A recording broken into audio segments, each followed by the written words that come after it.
Well, welcome to the Midweek Update, Pastoral Midweek Update, and it's May 20th, and we've got some news, and it comes out of a session meeting that we made a decision on two areas, and I have Pastor Tim here to help out.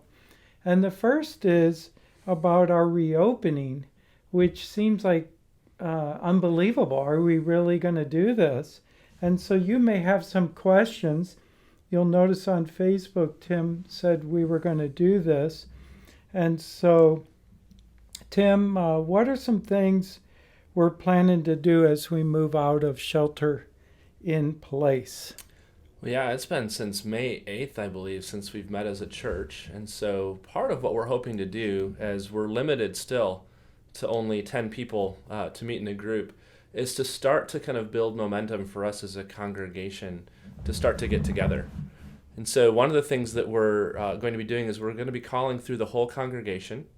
We're going to ask a couple questions. One of them is going to be, when it comes to time for us to be able to meet for worship again with a larger group, do you feel comfortable? That's going to help us plan for the capacity that we're going to need to be able to serve the congregation. We would know how many services we might need to work through to do that.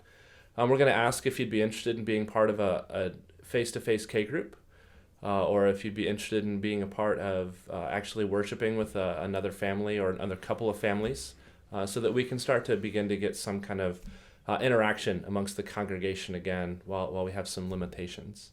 So this is how you see this happening? Is there anything else you wanted to add there? Can you give us an example? You would call the smarts. Yeah, we would call. Let's say. Sure. Yeah, we'd give you guys a call and be like, hey, Pastor Bob, we're just calling to find out how you're doing. Want to ask a couple questions about kind of reopening. First is and we know that some people have some concerns still about what it's going to look like to meet with COVID-19 still pretty active. As we move to groups of 50 or more, or up to 50, would you be interested in coming and taking part in worship? We'll when we get to that stage. And some people might say, hey, is it okay to meet in groups of 10 yet? And what's your take on that? Well, I mean, technically we've been told that the courts have said that after April 30th, churches are allowed to have church functions.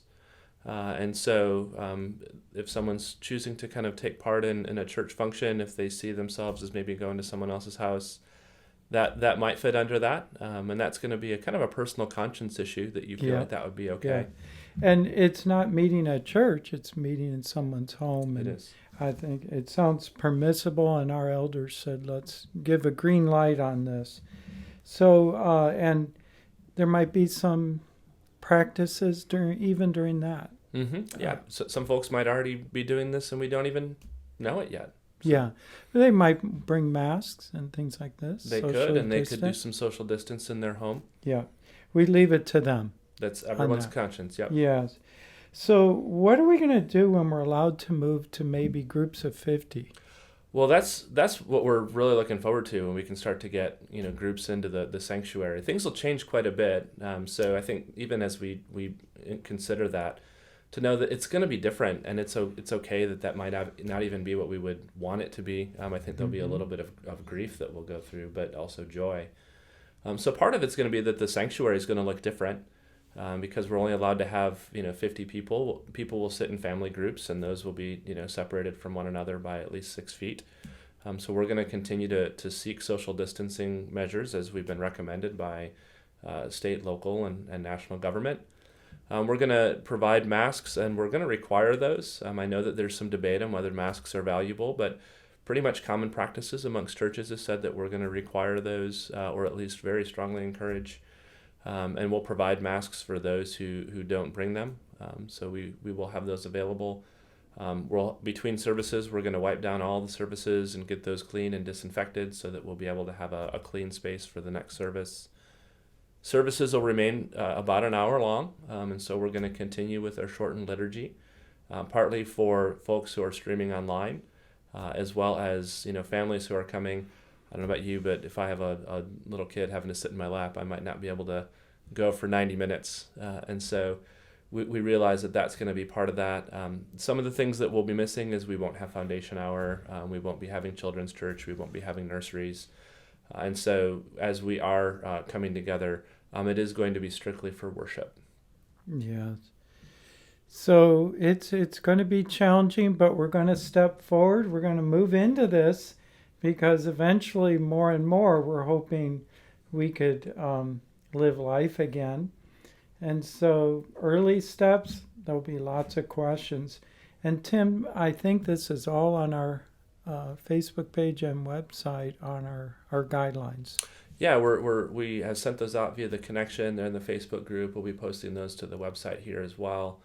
So do check those out, and I'm more than happy to field questions as we go. I've already met, obviously, with the elders who approved this and the deacons as well. So we're working on that. It'll be a little, we'll probably run into some hiccups along the way, but I think that it's going to be great just to be back together.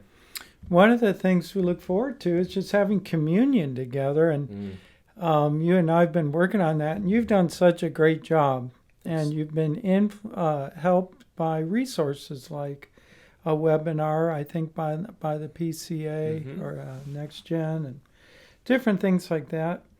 But I really wanted to have communion, and we came up with a plan. How are we going to do it?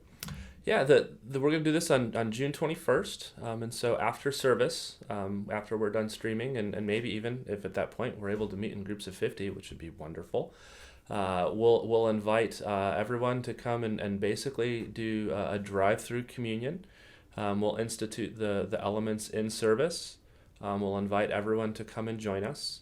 And we'll have myself, Pastor Brad, and you, and we're going to allow people to come through. We'll serve communion. I didn't bring the cups. They're going to drive through. They're going to drive through. We'll get a chance to say hi. This is so against our nature, but we're making accommodations. People will drive through. Yeah, and hopefully we'll get a chance to say hello. Pastors will be out there.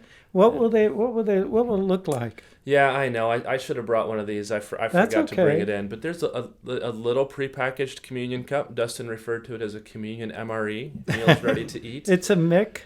Yeah, it's gonna be, everything sealed and opened, and it's not gonna be the most flavorful communion you'll ever have had, but by faith we are feeding upon the body and blood of Christ and getting nourished together, and that's what we hope to do, and so we're hoping that will be a way that we can work well together. Sounds good. We'll switch roles. Yeah. So the other thing that we were talking about was what are we going to do about the building? Because we were supposed to have had some ground dug out by now. Yes. Wouldn't you know that all this happened right when we were planned? We waited, we trusted God, we raised all this money, and then this crisis came. So we had about 4 options, as you could imagine, and we ask you for prayer. So thank you for praying. We had a unanimous decision on this, but the options were 1, do nothing, just wait it out and see. And there's good reason for that, because though we had saved a lot, there's uncertainty about the future. One option was to just do a minimal amount, like a survey and sort of site prep, getting as much ready as we can, which would be moving some dirt and so forth out on the grass lawn there. We chose initially to move forward and do the surveying, site planning, and a multi-purpose room shell. And this would not require us to borrow much at all. And we did see this as a two-sequenced plan. Plan 1, the multi-purpose room. Plan 2, the sanctuary. The multi-purpose room does cost more, so but we had saved so much. So what we plan to do is we decided to do recently this week is to not only move forward with the shell, but make sure we have enough income to finish it off. So that's going to take some time into next year, but we are trusting God and moving forward, really with phase one, if you will, holding off phase two, the sanctuary, to later and seeing how things go. In this way, we're borrowing not so much, it's not so much of a risk. We're saving the bigger risk for the second phase, and we'll address that next year or in time. So, Tim, I'm not good with details, and you are. Is there anything you would want to share about this? What would it look like? When might this start? Mm-hmm. What is this going to look like? Yeah, I mean, we're obviously things now are moving a little slow, and so we are just now giving the green light to move forward to our builder, and it's going to take a couple weeks probably for us to get off the ground and running. And the site work, according to what he's told us, is probably the slowest part. So we won't actually probably notice a ton of change probably through early summer, and then all of a sudden we'll start to see a building go up. As the fall rolls around, and then as we get to the end of the year, the expectation is that we should have that completed.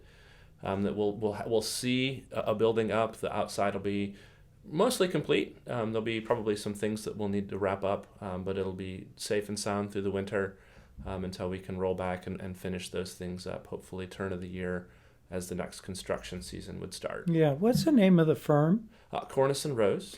And working with James has been a delight. He's a believer, and they've been great. Yeah, no, they've done a wonderful job, and they've been very attentive and helped us even walk through making these decisions.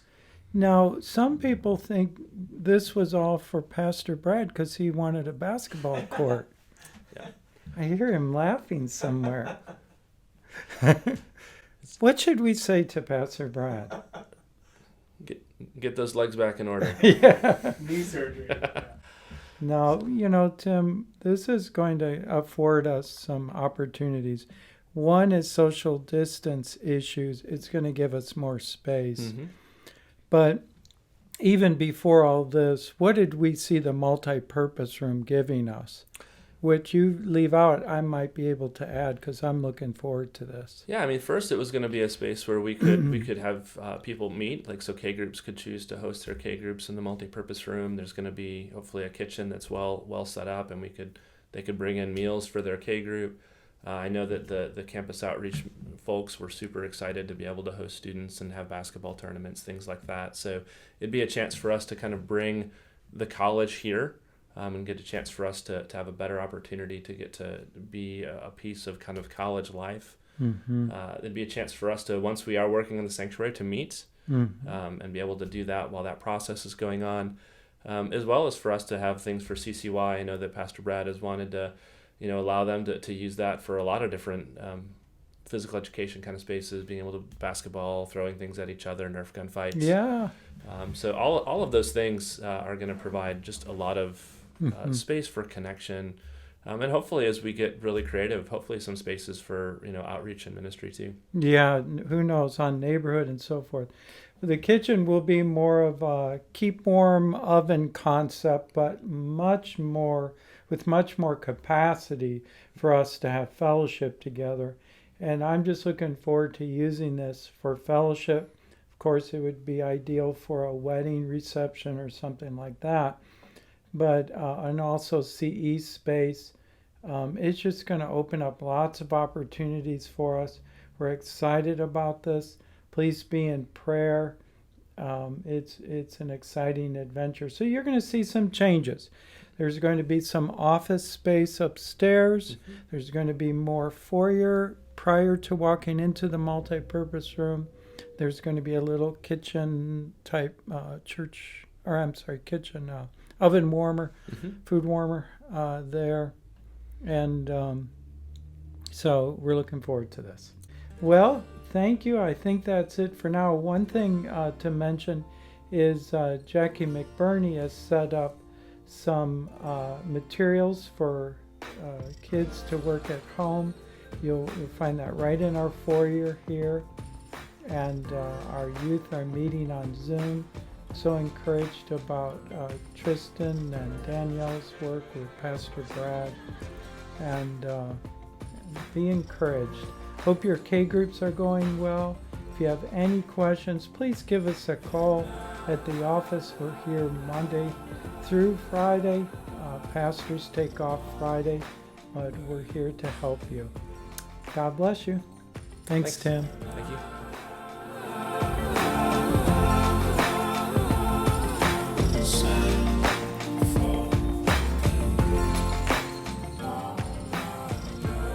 We don't know if you're still filming. Oh, yeah. Thanks, Tim.